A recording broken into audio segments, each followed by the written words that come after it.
Thank you so much for joining us for our webinar today on the ABCs of school wellness policies and the role of parents. My name is Alex Mays, and I'm the Senior Policy Analyst at Healthy Schools Campaign, which is the organization that's hosting today's webinar. We really appreciate everybody taking the time to join us. We'll hear a little bit more about Healthy Schools Campaign in a moment, but first I just wanted to walk through some of the logistics for today's webinar. So our webinar is going to run for about an hour, and we are going to be making a recording of the webinar available online. And we'll be sure to send that link out at the end of the week so everybody can share it, and you can also download the slides for today's webinar with that link. We also have a very brief one-minute survey at the end of the webinar, which we would greatly appreciate if you would take the time to complete. And for those of you who are in Chicago and are interested in getting CPDUs, we can make those available. So if that's something that you're interested in, please reach out to us. We'll be holding a question and answer session at the end of the webinar in the last 10 to 15 minutes. So throughout the webinar, type in those questions using the questions box on your control panel. Send them in during each speaker. Whenever you think of them, we'll be compiling them, and then we'll make sure to get to them at the end. We have a great lineup of speakers today. We have my colleague Christy Cox, who's going to be introing us to Healthy Schools Campaign. I'll be speaking briefly, and then really what we're most excited about today is we're joined by two wonderful principals from Chicago schools. Flavia Hernandez and Ann Gillespie are here to share their work that they're doing around wellness policy implementation. So before I hand it over to my colleague Christy, who is our Training and Program Manager at Healthy Schools Campaign, we want to do a quick poll of the audience just because we want to know who's out there. So if you could tell us who you are you a parent, a teacher, principal, assistant principal, nonprofit advocate, or other? We would love to hear from you. And so Christy will be sharing briefly what we do at Healthy Schools Campaign. She runs our Fit to Learn program, which is our professional development program for teachers and principals, which really educates them about how they can create cultures of health in their schools. So we're excited to have her joining us. So we will go ahead and share those poll results. It looks like we have a lot of others here, again, 72%. So we would love to hear if you categorize yourself as other, please chat in, let us know who you are.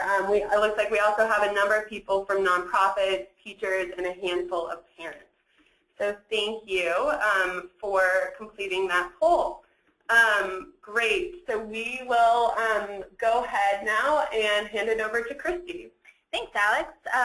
So as Alex said, my name is Christy Cox. I'm the Training and Program Manager here in Chicago for Healthy Schools Campaign.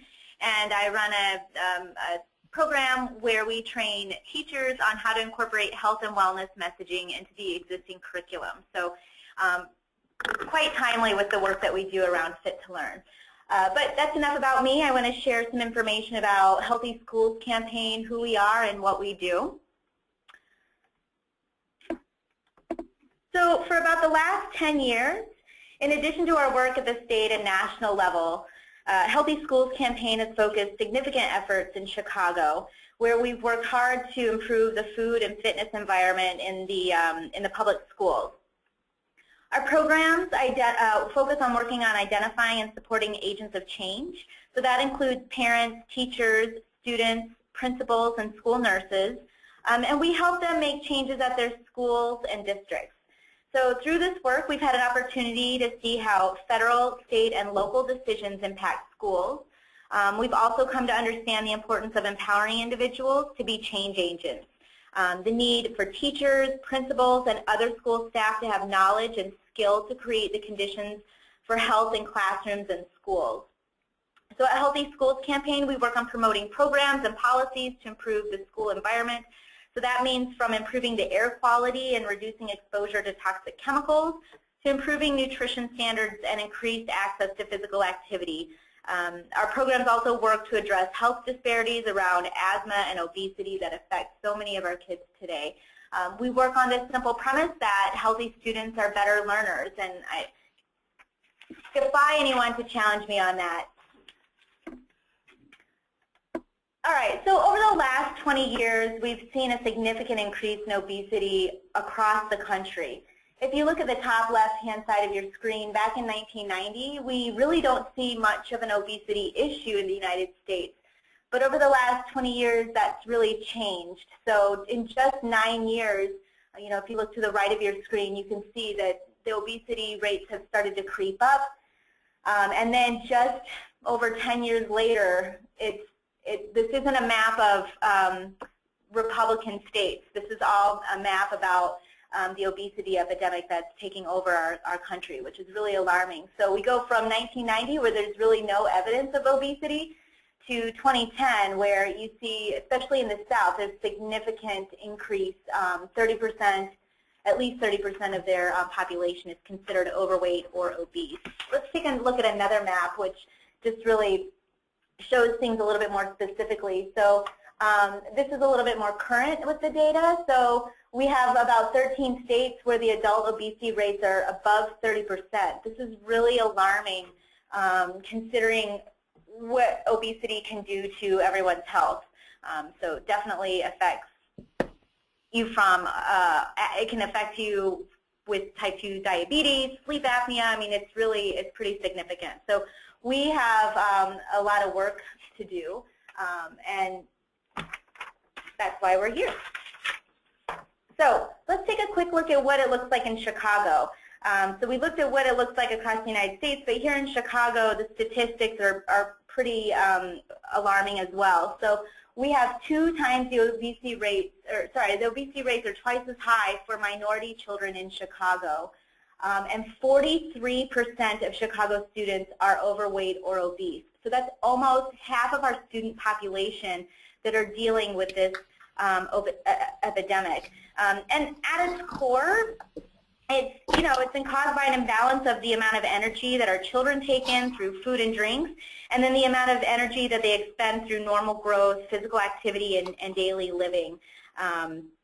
Whatever your views are about the cause and solutions of childhood obesity, there's a strong consensus on a number of things.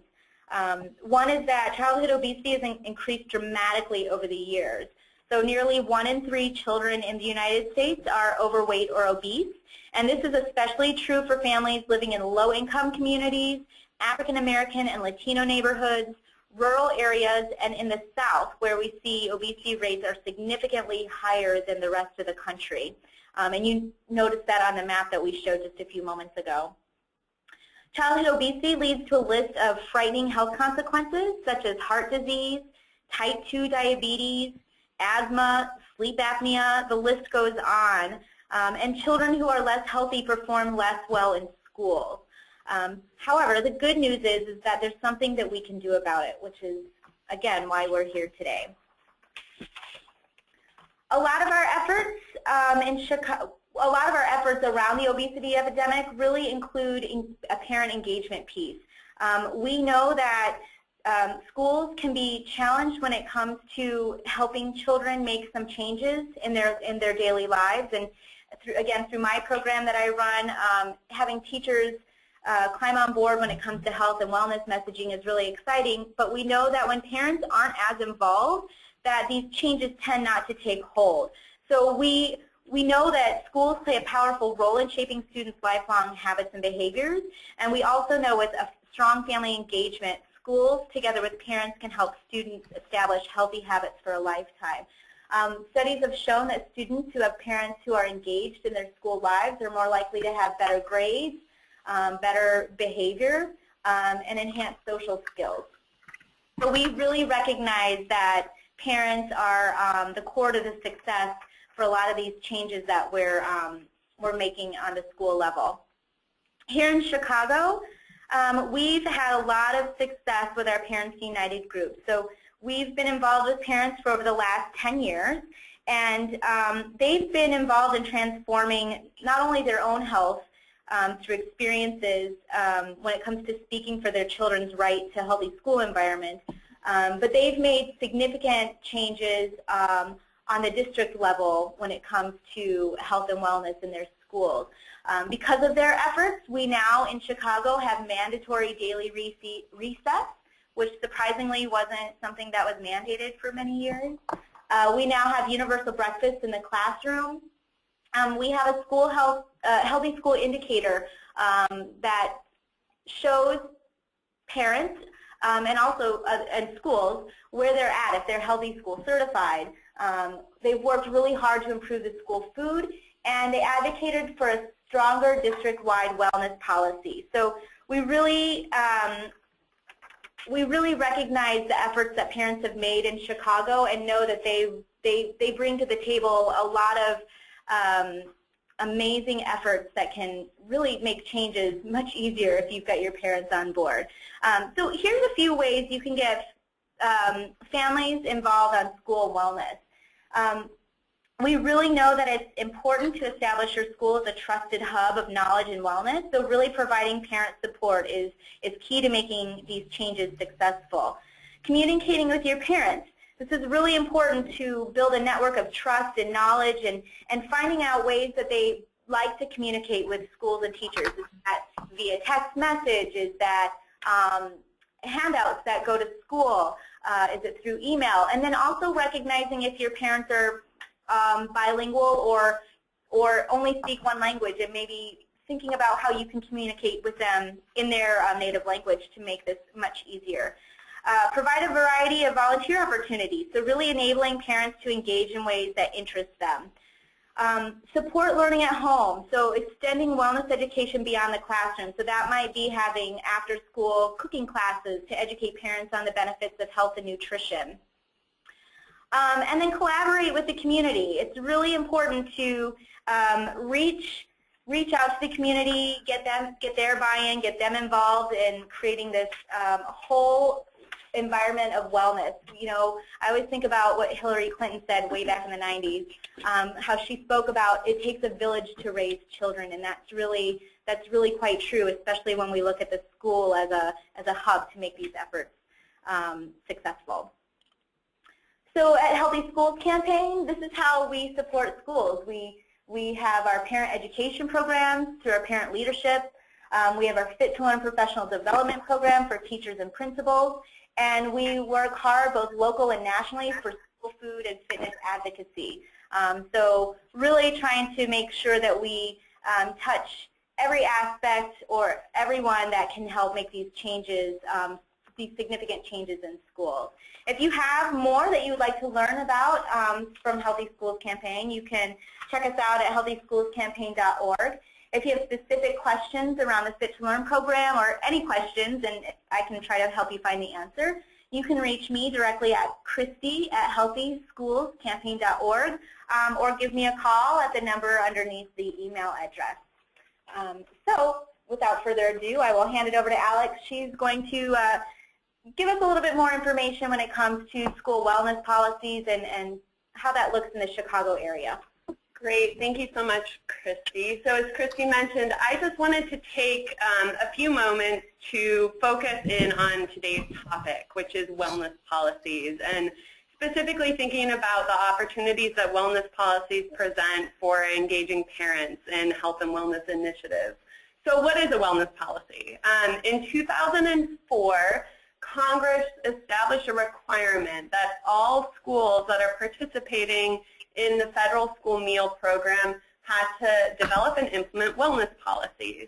So this was an exciting change because wellness policies really recognize that schools' wellness environment isn't just necessarily about the school meal program. They really require schools to think about going above and beyond just what's served in the cafeteria. So they address things like nutrition education and the food that's served outside of the school meal program, and fundraisers and celebrations and rewards and physical activity.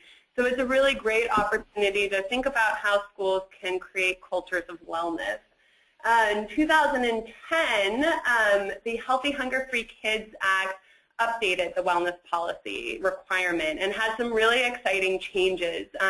One of them being is that it specifically called out the inclusion of parents in being involved in implementing the wellness policy. So one of the requirements of a wellness policy is that schools are required to form wellness teams to think about implementing this policy, develop the policy, address barriers that come up. And the new revisions to the wellness policy requirement said, you know what, we need to think about who's at the table to implement this policy, and we think parents should be there. So it specifically required that schools do that. So a wellness policy, just some of the main things that it has to address. It has to include goals for nutrition education, physical activity, nutrition guidelines, goals for other school-based activities, and then it also has to include how you're going to actually evaluate whether or not you're implementing the policy. So the two speakers today are going to be joining us from Chicago. So we just wanted to provide a little bit of background on what this looks like in terms of wellness policies in Chicago. So in 2012, the Chicago Board of Education passed a revised and strengthened wellness policy, which actually goes above and beyond the federal requirement. It does things like addresses rewards and celebrations and fundraisers and thinking about how we can kind of get rid of unhealthy food in our schools and really promote wellness throughout it. There was also a healthy snack and beverage policy passed, which deals with all those foods that are served outside of the school meal program. So really simply put, Chicago is the third largest school district in the country with over 400,000 students.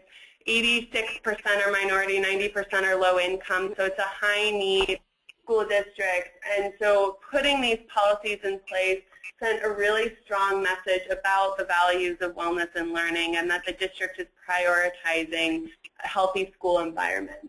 There's a link to the policy if you're interested in more. I just wanted to walk through some of the key provisions in the policy and really thinking about them with the lens of how parents can be involved and how we can involve other school stakeholders in implementing these policies. For example, in Chicago, schools are required to create and adopt their own healthy celebrations and fundraising plan, which is a really fantastic opportunity to reach out to parents and to let them know we're making these changes, we need your support. So when they are thinking about how to celebrate their child's birthday, they know that cupcakes aren't going to be allowed or unhealthy foods aren't going to be allowed, and teachers can send home ideas for fun, healthy celebrations that might not necessarily be food-based. So that's one really great way to involve families. And to really communicate why these changes are being made, to not just tell them, hey, this is what's going to be happening, no more unhealthy foods, to really talk about, you know what, we know that our kids, in order to be able to be in their seats and learning, have to be healthy, and we see this as a really important part of that. All students in K-8 have to have nutrition education at all grade levels. Again, a really great thing to communicate with parents. You can host a nutrition education parent night to showcase what kinds of things they're doing in the classrooms that integrate nutrition education. Also sending home nutrition information in the newsletters to parents is a great way to promote that. And just really thinking about how to engage family in different initiatives that are going on. And our two speakers are going to share some of the ways that they have done that. Also, a significant portion of physical education time has to be spent in moderate to vigorous physical activity. So again, you can think about integrating physical activity into back-to-school nights and parent nights and showing them what kids are doing and telling them what moderate to vigorous physical activity means. And also talking to parents about how they can integrate more physical activity into their homes. It's a great way to align what's happening in schools with what's happening at home. Just a few other requirements of the policy in Chicago. Schools have to nominate a school wellness champion. They have to report quarterly to local school councils, which are kind of the authority boards in Chicago. And one of the things that we think is particularly exciting, Christy mentioned it, is that schools are held accountable for implementing these policies. And one of the ways in which that happens in Chicago is there's actually an indicator on school report cards. So if you're not aware, all schools are required to have report cards, which typically showcase academic outcomes and teacher outcomes, but it's a really great opportunity to highlight non-academic things. And this is a great way to showcase how schools are doing in terms of creating healthier school environments. In Chicago, schools have a green apple on their report card if they have met the USDA's Healthier U.S. School Challenge program, or they can be pending certification, or they might not have an apple, which means that they have not met it. So it's a nice way just to really easily get a snapshot of a school's health and wellness environment. Great. So without further ado, want to get into our two wonderful speakers who are going to talk a little bit more about what some of these changes look like on the ground. Flavia Hernandez is principal at Cyrus H. McCormick Elementary in Chicago. She just began her 3rd year at McCormick and has been a principal for 12 years in 4 different schools. Under her leadership, McCormick has made a number of significant improvements to the school's food and fitness environment and received recognition for meeting the gold criteria of the USDA's Healthier U.S. School Challenge. She's also worked with staff to engage students and parents in goal setting and decision making, and has created multiple opportunities to involve students in school-wide initiatives. Flavia graduated from Loyola University with a bachelor's in elementary education and has a master's in bilingual education from Chicago State. So I will now hand it over to Flavia so she can share the wonderful work that she is leading at McCormick Elementary. Good morning, everyone, and thank you, Alex and Christy, for the introduction. And it's very nice to see that we have quite a lot of interest in wellness and health. Next slide, please. I want to focus on 3 things. First of all, McCormick has been among the pioneer schools, even long before the policies in Chicago took effect into what we know as policies these days. And then talk about what we do at McCormick in the current time.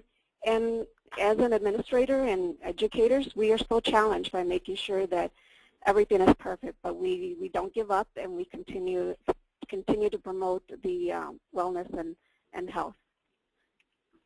Next slide, please.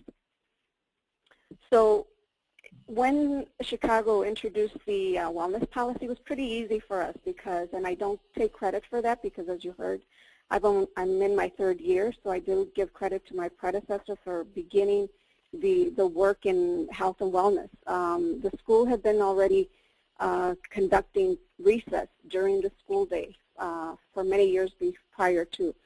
One of the things they also had started looking at was letting go of the candy fundraisers. And then there was always very strong parent support in all of the committees, and those 3 things continue to occur in today's the school year. Next slide, please. What we did find out is that, and I think Alex or Christy mentioned it, communication is really critical. So you heard already of some ideas, and you might have other ideas. We use some of the same ideas, especially meetings, face-to-face, trainings. We've done a lot of training with parents. We've realized this year that we have done probably more training, maybe because of the involvement of our parents and the parent committees on the parent side, and not as much professional development on the teacher side. And that's not because we have forgotten our teachers, but it's, as most schools, we are always training on the content areas, literacy, math, science, and all of the content areas with teachers. So we haven't done a lot, and that's actually one of our goals for this year. We've also partnered with the local hospital in the past to bring workshops on health and wellness and asthma. You heard that asthma is a big concern, and especially for our Latino communities. And we do have a lot of students with asthma. But the other thing I want to point out is modeling behaviors. This one is a hard one because we expect, if we're going to be a healthy school, then we expect the adults to model behavior for our students. So staff, and it's challenging because we are located in an area, Little Village, for those of you that are from the Chicago area, and we have restaurants back to back here. We have from McDonald's to Mexican restaurants. And it's very easy to buy unhealthy lunches. So we sort of kind of have to hide our lunches if we go to McDonald's and if the students are nearby. Parents have done a really good job, again, at their meetings, and they model behavior by bringing healthy snacks as refreshments. Next slide, please. By the time the district created the policy, they also created some incentives for schools. And one of them was the Go for Gold Award. And it was interesting that McCormick applied, and in the same year, because we had some of the criteria already in the happening in prior 2 years, the school was able to acquire the award in the first year. Usually it takes a couple of years for schools to organize and plan and get that. So that now that we had the award, we really did have to live up to our award. Next slide, please. So again, I mentioned fundraisers, but these fundraisers now are much more current. Our two big fundraisers, because I know that a lot of times principals and teachers are wondering, well, what kind of fundraisers can we have that are not candy? And so there has been no candy fundraisers for the last several years. Our biggest one is our Blue Jean Day. We call it Blue Jean. Teachers have a dress code in the school, and that means that they cannot dress too casual, and they cannot wear jeans. Students wear school uniforms. So Friday is a Blue Jean Day, and on Friday the students wear blue jeans, and those teachers who wish to dress in blue jeans and dress down a little bit, then they can do that on Blue Jean Friday. For teachers, we charge them $1, and for students, we charge them $0.25, or for 4 weeks, $1. And and this is an all-year event. For teachers, we use the money for their professional development. It goes back to them. For students, it's all for incentives, field trips, and any of the school-wide events like end-of-the-year awards, etc. The other big fundraiser that we do is a photo with Santa. Most schools have the class pictures day and fall pictures or spring pictures. Well, we only have one picture day and or one picture opportunity, and that's the fall. And we did that because the spring one was not bringing in that many funds, and it was more work than actual bringing in income. So what we did is we created the photo with Santa, and so they get their fall pictures, but also, or their class pictures for the year, but then they can also purchase, if they want, a photograph with Santa. We provide the Santa. The parents are very involved in that, so the parents bring in the Santa, and then we just use our photographer. The big challenge continues to be our birthday celebrations. You heard about the policy, no cupcakes, and even though we advocate and we promote no cupcakes in our newsletters, our calendars, and whatever meetings, we still have the one parent who might come in with cupcakes for their child. So it is a little bit challenging still, but we still, the policy is that we do not have cupcakes or sweets. Next slide, please. Along with district changes, some of the changes that occurred here were really impacted our student breakfast and lunch. Salads were introduced about a year ago, and we thought that the students were not going to like salads, but we were pretty surprised because students did like the salads, and we think that it was because the colors, the freshness, the presentation probably attracted their taste buds. We're also a peanut-free school because we do have a lot of students with allergies. And I already mentioned our parents modeling behavior as well. Next slide, please. Next one. Next slide. You heard about the policy in relation to recess and physical education. So these are things that we have done here at McCormick. The district, when the district was supporting schools and as part of the incentives to help out in terms of resources, and we continued that to acquire that resource. I was a full-time PE teacher, and then at that time we also had a half-time position in music. We decided to drop the music and instead invest in a full-time teacher. So that gave us a little bit more room to work with and also be able to serve more students. We're a large school, so one gym teacher could not provide the number of minutes that we needed to provide for students. So we now have 2 full-time teachers. Space continues to be a challenge. We have 1 gym, and it's a very small gym, and we are spread out among 3 buildings. So we have to use one of the buildings' lunchroom. Because we're a large school, we have 2 lunchrooms, and we have simultaneous breakfast and simultaneous lunch being provided to almost 900 students. So space continues to be a challenge, but when the one building lunchroom is not used for lunch, then it's used for gym. As far as physical activity, we also piloted a program last year, and we're in our 2nd year. It's not perfect, but we continue to implement it. Teachers and even our scheduler was challenged with the concept, 30 minutes of recess daily, 20 minutes of recess, 30 minutes of PE, and 10 minutes of physical activity in the classroom, integrated during the school day. What worked for us is that several of our teachers did attend some of the workshops precisely from Healthy Schools Campaign, the Fitness to Learn program. They came back, and now we have more teachers using some of those activities, and including yoga stretches, and you'll see a photograph later on. So that kind of has begun to spread across the school.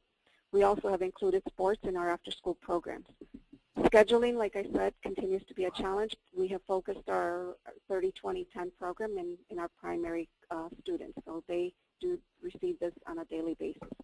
But all students are served with physical education at least once a week. Next slide, please. Recess is not a problem.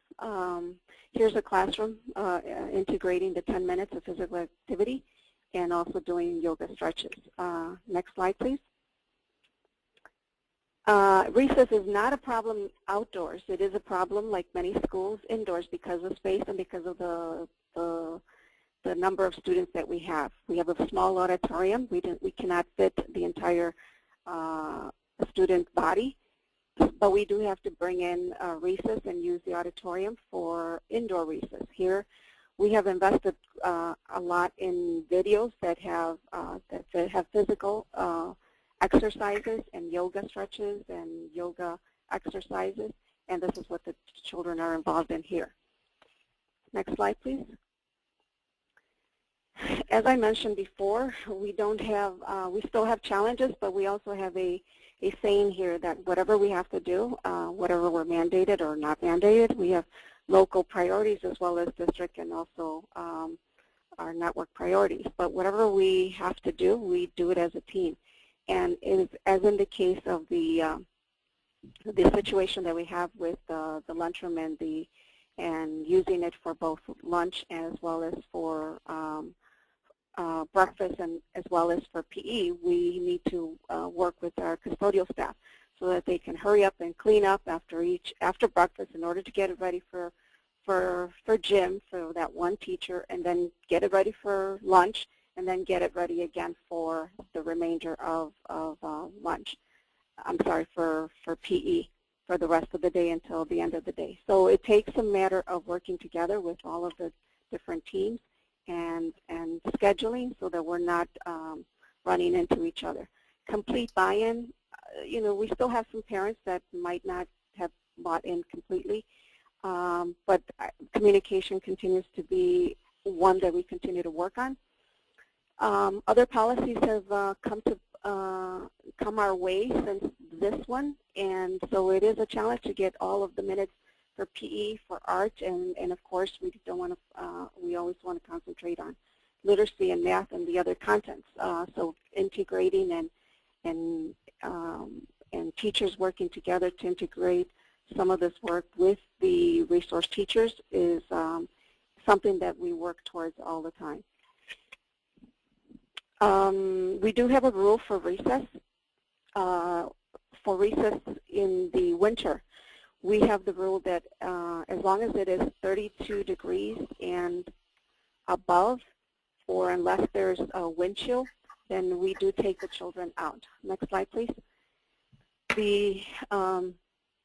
So we do take the children out every day, with the exception when it's raining or it's under 32 degrees, and that's when we have our indoor recess. We also have very limited staff who is out of the classroom. So even myself and the assistant principal and our two coaches that do not have students assigned with them, we are all at recess and also at during lunch supervision. And that's how we help each other manage 900 students going through daily breakfast, lunch, recess, and physical education, the entire rotation and movement throughout the day. Next slide, please. I think that's it. We did a back-to-school event this year, and we've had a teacher also who has done has volunteered her time with staff, and she's a dance teacher and does Zumba, and here are the parents involved in the back-to-school. That's a recess, outside recess. And I think that's it. Great. Thank you so much, Flavia, for sharing the wonderful work that you're leading at McCormick. For participants out there who have questions for Flavia, please feel free to just chat them in using that questions box on your control panel, and we promise we will get to them at the end of the webinar. So next up, we have Anne, who is the principal at Academy for Global Citizenship. So I will briefly introduce Anne. While spending countless hours catching fireflies and building forts in the woods and fields surrounding her childhood home, Anne discovered the world is an infinitely beautiful and wondrous place. These experiences fostered an insatiable curiosity to learn more about our planet and the people in it. As an educator, Anne deeply believes that all students should be instilled with the capacity to be lifelong learners, to be problem solvers, and to have the ability to work individually and collaboratively.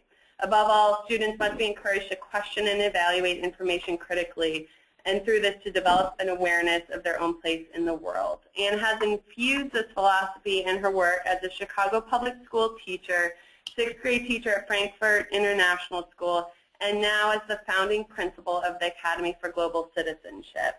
So thank you so much, Anne, for joining us and for sharing how you've integrated that wonderful philosophy into the Academy for Global Citizenship. So I will hand it over to you. All right, thank you. Thank you for that kind introduction. Yeah, so just a little bit of background on AGC. We are in our 7th year of operations. We opened in 2008.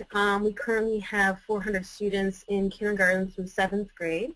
So we've been adding 1 grade level every year since we opened, and next year we'll be at capacity in kindergarten through 8th grade, which is very exciting. So we knew from the very first day that we wanted to have very strong health and wellness policies in place for several reasons. One, just the obvious benefits of what it means for kids in learning and literally the effects that it has on their brain. But then also, we feel that health and wellness policies have a positive impact on our planet as well. So it's teaching the kids about healthy food and serving them healthy food and teaching them about taking care of themselves has actually multiple benefits, and that's why we feel it's just incredibly important. So we also from day one understood that parent engagement in school wellness was going to be one of the most critical components to having these initiatives be a success. So I'm going to talk a little bit about how we approach that. Next slide. So the first one is acknowledging that change is hard. So we we like to think big here and think out of the box, and what that often means is really thinking hard too about how we set everyone up for success.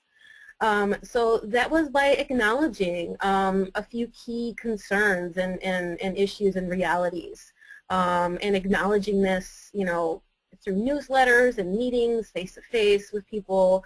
So those things include even small changes can be big adjustments. So, one person may feel like, oh, if we're going to serve salad at school, that might seem like a small thing, just adding some salad to the in the cafeteria. But for some people, that might be a really big adjustment. So really understanding if something is not a big deal for you, it actually may be a big deal for someone else. And then also, food and wellness can be a very personal and sensitive topic as well. So food is often something that's connected to emotion. It can be very connected to your childhood, and how people feel about the food choices they make, how they feel about their bodies, is obviously incredibly personal. So you have to acknowledge that as well, and not ignore the fact that we're going to be talking about things that might bring up feelings for people. And so having that out on the table, I think, is very, very important. And this is also really important in terms of how we think about wellness in regards to the children. So we are ardently committed to supporting our students and fostering in our kids a positive relationship with their bodies and with food as well. So I'll talk a little bit about policies in a second, but for example, we have a very strict no food as reward policy. We feel that when we give food as reward, it's sending a message to students that that is not very healthy. Food should not be a reward. And then finally, food and wellness is important to talk about, and we're going to work on it together. So again, just establishing this idea that this is something that's really important, and share the rationale for why we're going to be talking about it, why we're going to work on it, why we make it such a key part of our school. So even sharing data and research that shows, that it's important, sharing anecdotes from other schools that have engaged in this hard work, and telling everybody that we need to do it together is really important. Next slide. So some lessons learned, and some just really things that are important to know when you're implementing school wellness policies. So involving all stakeholders from the beginning is very important. And by stakeholders, I mean obviously parents, teachers, and kids, but also every staff member. So our janitors and security people, office folks, are all on board with our health and wellness policies as well. So literally everybody who works at the building or even volunteers at the building, we inform even our substitute teachers, are all aware that we have a pretty strict food policy, and that we ask them to follow it. And then this one, the next one can be a hard one, but stick to the policy for everyone at all times. So no wiggle room or exceptions. When you allow one grade level to do that candy fundraiser, then you really would have to tell everybody else that they could do a candy fundraiser as well, and then there goes your policy. So here at AGC, I'm very firm on things like we do not allow anything with high fructose corn syrup to be brought into the school. We don't allow anything with artificial colors or flavors in the school, and any events that we have even outside of school, but are school sponsored or related to the school, this policy is in place as well. So in the beginning, what I did is if the PTA, for example, was planning an event, I would meet with them beforehand and I would go over the policy, and work with them. So I wouldn't just hand it to them on a piece of paper, but I would work with them to follow that policy. And then similarly for teachers, we talk a lot about alternatives to food rewards, for example, and what they can be doing to support the concept of no cupcakes at birthday parties. But of course, like Flavia said, there are going to be times when that parent brings in that tray of cupcakes, and what happens when, thankfully it doesn't happen very often, but when it does, I will speak with that parent right away and say, oh my gosh, it's so kind that you brought in cupcakes, but we're going to have, well, I can keep them in the office and I'll give them to you at the end of the day, and the kids can enjoy them at home after school. But we have a food policy, and we cannot serve them during the day. So when I mean no wiggle room and no exceptions, I really mean no wiggle room and no exceptions ever. I'm the one who takes on the responsibility of enforcing that policy a lot of the times, but the teachers help with that too. But then my next little point, but balance this with support. So we can't just say, no, no, no to people. To get buy-in and to engage everybody, you have to say, this is our policy, this is why, and then say, how can I help work with you to figure out a way to really honor your child's birthday in a way that's really meaningful for you. So we've had a food committee as part of our parent leadership group for a couple of years now, and that group's been instrumental in helping me and the teachers think of ways to develop some ideas of ways that parents can be more involved and engaged in coming up with additional policies as well. So it's not just the school or me creating the policy, it's us actually working together and collaboratively coming up with ideas. And then all staff needs to be on board too. So this is obviously absolutely mission critical. Every single staff member needs to understand what we have in place and why, and understand that they're a model. Like Flavia said, in her school, same thing. Here our kids are like little sponges, and they are soaking up absolutely everything that they see their teachers doing, not just what their teachers are saying, but what they see them doing. So, and again, I do set very strict guidelines for staff in terms of the food policy, but I also work with them to develop ways that we can be creative with it, that we can continue to improve it. So it's not just this top-down mentality, and that really creates a lot of buy-in from the staff, and they really don't have any issues, thankfully, with any staff violating the policy. Next slide. So some ways to support families and staff.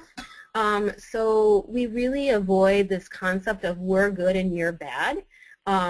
That sort of mentality is, it honestly can be offensive to people, and we don't want to send the message that we make all the good choices, specific with parents, like we're making good choices for your child here at school, and you're bad because you're not making good choices for your child at home. That's a very negative message, and just something that we always avoid. So what we do is stress the ideas of choice and balance. So, and this is also a very healthy message to send to students. So they are choice makers even when they are 5 years old and come to us in kindergarten. They have the ability to make choices. And what we teach them is that the choices that they make have different consequences, either positive and negative. So we are not preaching to them, for example, that they must eat organic food all the time, and they must do this and must do that. Instead, we say, these are the different choices that you can make, and these are the ways that it has impacts on your body and other people and the planet. And then also this concept of balance is really incredibly important too. Does having a health and wellness policy mean that we can never have any dessert at school? Of course not. But what we will do is come up with some creative ways to have a really healthy dessert at school. And then delegating the work, very important too. So one person doing all of this is probably not going to work very well. So forming a wellness team consisting of passionate family members and staff has been very instrumental to our success. Again, I mentioned we've had a committee for a number of years as part of our parent group. And they've been really great. I think it's the next slide or the slide after. I'm going to show you our actual wellness policy that our parent group came up with in conjunction with myself. And then investing time and energy in a wide variety of parent education is something we've done a lot. So like organizing a walkathon, holding walking info sessions, having walking even with teachers instead of having team meetings in your office. Have a walking team meeting where you're walking around the school building, getting some fresh air for 20 minutes or so. And then promoting community-based sports programs. We're constantly encouraging families to not only participate in our after-school programs, but taking their kids to the park district or just engaging in other resources. So we've done, we've created lists of where they can take their child to have karate lessons or whatever else they're interested in. Creating and selling a healthy school cookbook is something we've done in the past, and then the list just really goes on in terms of creative ways that you can reach out to parents and engage them in this work. Next slide. So some examples. So what we did in our first year is we had a very lengthy food policy. It was probably 20 pages long or so, and that really outlined the food that we, the food program that we would have here at the school and serve to the students. So it states that 100% of the food is organic. It's all made from scratch every day. It's some of the things I mentioned before, no high fructose corn syrup, no artificial colors and flavors, nothing's fried. We have a vegetarian option every day, and we do meatless Mondays, amongst other things. So what we did initially was come up with some bulleted lists, essentially, to help parents with an, kind of like a condensed version, I guess you could say, of that larger policy. And what we found over the years is it wasn't necessarily very parent-friendly. So a couple of years ago, I asked the food committee to help me develop a parent-friendly version. And what we came up with was this stoplight system. So there are things that go in the green category, and those are things that we can have at school or at school events anytime. Then there are things in the yellow category that are sometimes or occasional things that we can have. And then there are things that are in the red category, which are an automatic no at all times. And so we've had this in place now for a few years, and it's been fabulous. It's just really, it's very clear. It's been successful, I think, too, because the parents helped create it themselves. And it also promotes this idea of balance too. So particularly with this yellow category, like there are things that are okay to have every once in a while, but we want to make sure that we're making really balanced choices about that. Then everyone eats breakfast and lunch. So we again from day one knew that health and wellness was going to be really critical to our academic success. So we developed, I don't know if I want to call it a policy, but a system where we told parents, we informed them from day one that our food program is very, very important, and we've put as much time and energy into developing it as we have our literacy curriculum, for example, and we feel it's just as important as our literacy curriculum. So we ask all parents to have their student participate in the breakfast and lunch program. So we've had, for a number of years now, the highest participation rate in all Chicago public schools in our lunch program. It's been around 98, 99%. We do have a few kids who brought their own breakfast and lunch. Most often that's due to some kids have had some food sensitivity issues, some students with autism perhaps that really are sensitive to different textures of foods, and then we work with our parents to have them send food with their kids. But otherwise, all students eat breakfast and lunch, and then our teachers also have free breakfast and lunch as well, and so that's really great. So we have teachers eating with the kids or just grabbing their lunch from the lunch line and talking to their kids about what they're eating that day, and it's just really great way to build community around our food program. And then of course engaging passionate parents.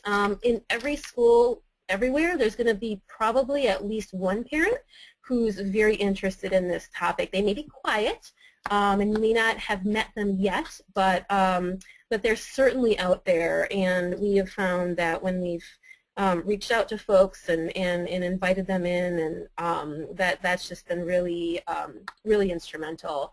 And then definitely involving the students too. So this is huge. So empowering the students to be involved in creating some of this policy, to help us think about menus that we have here, ways that we can reduce waste in our cafeteria, all sorts of things. Students have done projects on the food program. It's been really great. And then taking a multifaceted approach to wellness too is something that we do. So we don't just think about the food that we're serving students, but we also have a very extensive gardening program.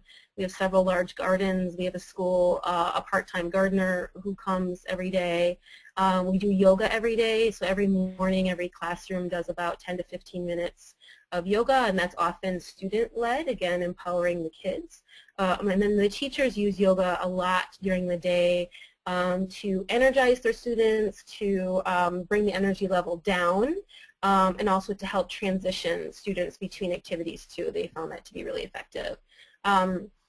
We do exercise classes, so both after school, but then also have a robust wellness class during the day. So the students have wellness every other day for 80 minutes, and we have about 2.5 full-time wellness teachers on staff. Of course, the food policy that I talked about, we have a cooking club after school. We do a very large event every year called Taste of AGC that the parent group organizes and runs. So basically, all of our families can come in and they can have samples of things that we serve throughout the day, and it acts as a fundraiser as well, and it's just a really fun event. We have different crafts and things going on too.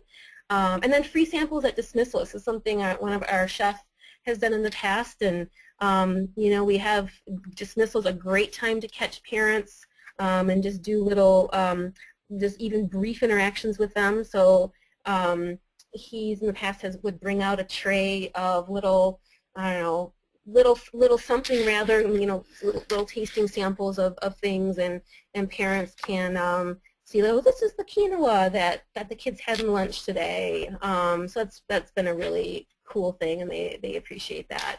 And then also making wellness omnipresent. So wellness isn't something that we just think about a couple times a year on staff development days. It's everywhere. We try and make it everywhere all the time. So we have lots of signage related to health and wellness and sustainability around the school, and principal updates that I send out, my weekly memos, newsletters home to families, always include something regarding health and wellness. We do a lot on social media as well. We have a very active Facebook group, and we're on Twitter, and that's been a really great way to reach out to people as well, make it omnipresent. Next slide. So just a couple of pictures and examples of some things that we have going on at the school. So we do a farmer's market every summer. We run a summer camp that teaches the kids about running a small business. And so they learn a lot about money handling and economics and marketing, but obviously they're engaging in the garden too. So these are some of the fruits of their labor. And the shell is something we did not obviously grow in our garden, but what's there is homemade toothpaste. So the kids were also selling toothpaste that they made and was free of chemicals as well. So one more way to promote health and wellness. Next slide. So using our garden space as a place to gather. So this is one of our gardens. You can see our greenhouse in the back. We had some very kind businesses donate these picnic tables to us, and so we love to be outside and have meetings out there in the sunshine and in the fresh air, and also just surrounded by our garden, I think is a really great thing. And what you're actually seeing here, this is a meeting between staff and families where we were planning some activities. I think this was from last school year. So this is an example too of involving all stakeholders. Next slide. So we have gatherings called convivios, and I would call them essentially like open houses where parents can come and students can come and learn about different topics, and there's also a nice social aspect to it too, so people can just come and mingle and hear about what's going on in their lives. So this is an example from a convivio we had last year, and these two students actually took it upon themselves to do this project. This was something outside of their schoolwork, and they researched what's really in a Big Mac. So you can't see the print there, but what they've listed are the lists of ingredients that are in a Big Mac, and then they presented it as people came around. We also had a doctor from the community come in, and she talked about just from a medical perspective, how your food choices and wellness choices impact your body and your health. And then we also had some presentation on different kinds of sweeteners. I think the next, if you go to the next slide. Next slide, yeah, there we go. So this student worked with a couple of parents on looking at the amount of sugar and sugar substitutes that are in breakfast foods. And the research, when they looked into it, saw that there's really a lot of sugar there in a lot of different breakfast foods. So that was something that they presented at Convivio as well. And then these are our chickens. So connecting kids to their food has also been very important to us. So we have chickens at one of our buildings, and that's just been a really fantastic way for kids to understand that in this case eggs and chicken meat actually comes from somewhere. It just doesn't magically show up in the grocery store. That there are living creatures that provide us with this food. And so our wellness teachers in particular do specific lessons around that. We also use our chickens to teach the kids about compassion and what it means to take care of an animal.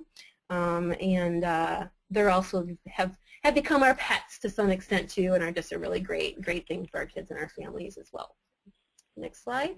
Parent education. So this is this small thing that we do. Doesn't take a lot of time, pretty easy. We have a parent library, and when we have parent-teacher conferences, we just set out a table and lay the books out.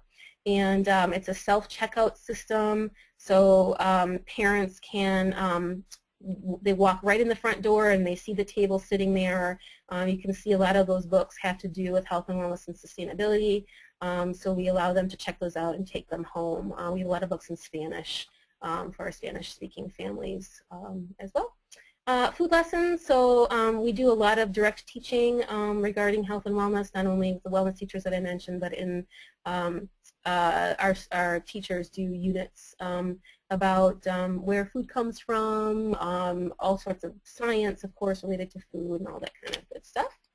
And I think that might be all that. Oh, sorry, yes, resources. So this is that stoplight policy that I was referring to. So you can see the green category, the yellow category, the red category, and it just outlines their what we're aiming to do. So green list items must be a minimum of 2/3 of the total. So if we're having a potluck, for example, 2/3 of the food at that potluck need to be in the green category, and 1/3 can be from the yellow category, and 0, of course, from the red category. And then on the right is a letter explaining the food policy, and this is we have a large population of our parents speak Spanish, and so we are very cognizant of always sending out information in Spanish and English. This is this example of the Spanish version of the food policy. Next slide, and yeah, that's it. Great. Thank you so much, Anne. That was fantastic and so much wonderful information. I know we are a little bit over the hour. There are some great questions that have come in. So Flavia and Anne, are you able to stay for about 5 more minutes to answer a few questions, or do either of you have to take off? No, I'm good. I can stay. Okay. Okay, great. And for participants, we understand if you have to drop off. Thank you so much for joining us. If you are able to stay on, feel free to send in some questions. We'll work on getting to as many as we can in the next few minutes here. So first question, Anne, we had a number of people wanting to know if they can get copies of your policies. Is that something that you're able to share? I know you put the slide up with the stoplight policy. Would it be possible to share that with the participants? Oh, most definitely, of course. Great. So maybe what we'll do is in the follow-up email we can share that information. Okay, next question is for either Flavia or Anne. What kind of cleanup happens after breakfast and lunch to reduce pests? And maybe you just speak in general about cleanup. I know you do breakfast in the classroom in some cases, or just how do you make sure that the school stays clean after serving all those wonderful meals? Well, it takes a combination of different groups. First, the teacher organizes students in the classroom. They have their large. We have large waste baskets, not the small ones, but the large ones, already with the large garbage cans. And that's what they use for picking up the garbage. It's kind of the students help out in the cleanup in the classroom. The lunchroom staff then picks up, or sometimes also the custodial staff chips in. Because we are an old building, an old facility, and we have 3 different buildings, we also have to use like pails, like buckets, so that they can pour the milk, so that the milk doesn't, any leftover milk doesn't go into the garbage bags or the big waste baskets. So there's a pail of milk that is actually cleaned and delivered on a daily basis by the lunch staff, and then that is placed in at night during cleanup by the custodial. They put it out at night by the door of the classroom, so the teachers already know what the pail is, the students already know what the pail is for. They use it in the morning, then right after breakfast, and the custodial and the lunchroom staff come and pick up. The lunchroom is just confined into the 2 lunchrooms. Great, thank you. And Anne, did you have thoughts on that as well? Yeah, we take a similar approach. So multiple people help with this, and it also starts with the students. So we serve breakfast and lunch in our multi-purpose rooms, and students are assigned tasks of being. So everybody's responsible for cleaning up the area around themselves and on the floor. So as students are dismissed to separate their waste, there is nothing left on the floor in terms of napkins or silverware or something like that, or a piece of apple. So that certainly helps. And then we have custodian staff in each building that wash the floors after each breakfast or lunchtime. Okay, great. I should mention 2 more tips as well. In terms of like on our handbooks, our teacher handbook, it does say that there should be no food allowed in the classroom other than the breakfast in the classroom. And as part of our PBIS component this year, we're teaching students also mannerisms, specifically table manners, and helping to clean up, as not just go and pick up their lunch and eat, but then also pick up their space. It's part of teaching them different virtues every month, and it's about respecting personal space, but other space as well, and common spaces. So that we've integrated some of that. We're integrating some of that this year. Great, that's a wonderful addition. Thank you. So the next question for Flavia and Anne, does the biology of healthy food choices find its way into your curriculum, specifically into science classes? So maybe Anne, if you could speak to that first, if, how health, the biology and nutrition education finds its way into your courses. Yeah, so it does at every single grade level. So starting in kindergarten, we integrate it in a whole variety of ways. So a bulk of the nutrition education is delivered by our wellness teachers. So again, the kids are having that class every other day for 80 minutes.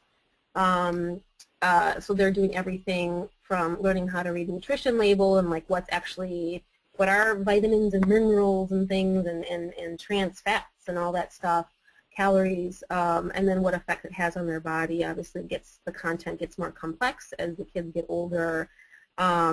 So it's via the wellness teacher mostly, but then also the classroom teachers.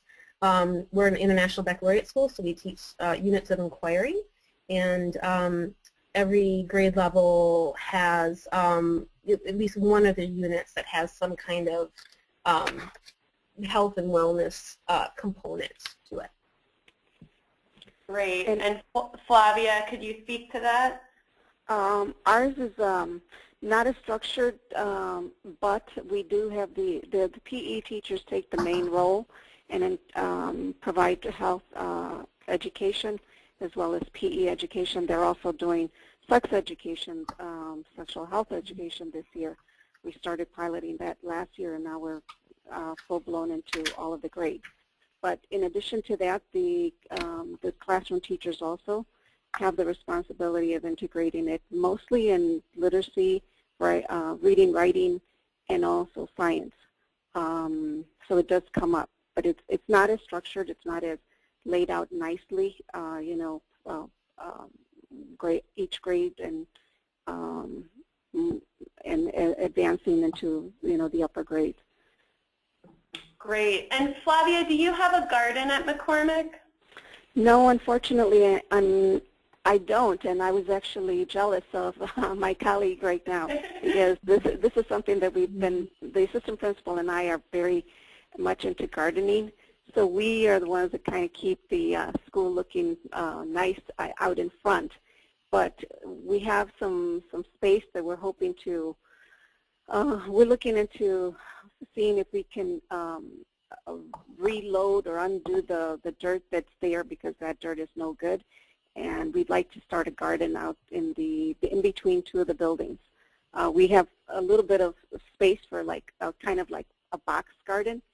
And we keep talking about writing a grant to Home Depot or somebody, or getting somebody to adopt us to help us out with that. Great. I was curious that question was asked.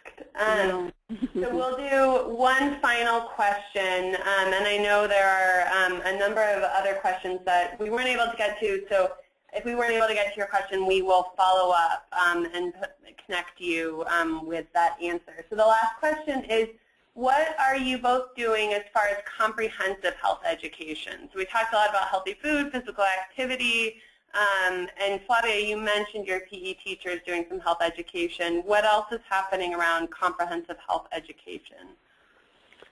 Well, we did notice that we were educating our parents faster on health and wellness and specifically on nutrition. But we weren't doing it as quickly with teachers because of the other trainings that we're mandated to do. So I think that's probably our biggest next step with us. Try to, we haven't done a lot with teachers, and I think we need to do, if we want them to continue to advocate and to teach students, then they also have to be much more knowledgeable. Anne also mentioned the student engagement. We kind of want to do more also at the student level because, as an example, last year I started a student roundtables, and our students we only go up to 5th grade.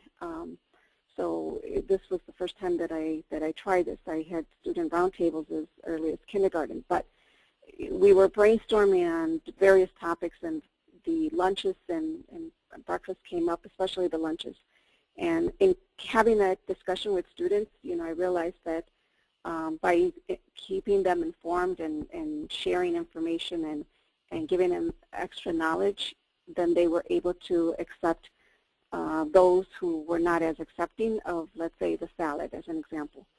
So educating students and why we're doing what we are doing, and giving more formal professional development and training to teachers, I think, is our next step. Great. And Anne, are you doing anything around comprehensive health education? Yeah, it's actually a great question, because when we think of wellness, it's obviously what first comes to mind is things like the food that we eat and how much exercise we get. But we use a concept here. We did not make this up. Other folks have devised this concept, but the idea of a wellness wheel. So if you Google wellness wheel, you'll come up with lots of versions of it, but we teach students that their wellness consists of a couple different components. So obviously their physical wellness, but also their emotional wellness, their spiritual wellness, social wellness, environmental wellness, and intellectual wellness. So what we do, and this has happened more in the upper grades, like 3rd grade and up, the wellness teacher has talked about each of those components with the students and had them do all sorts of things. So they can do a self-assessment around that and then make action plans. We've done the same thing with our teachers.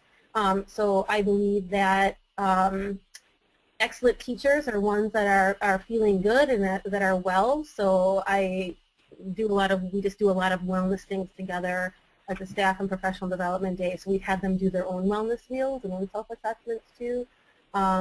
So yeah, and then we address each of those in a variety of ways. But I'll just hit on the social emotional piece. We do a lot of work around mindfulness as well.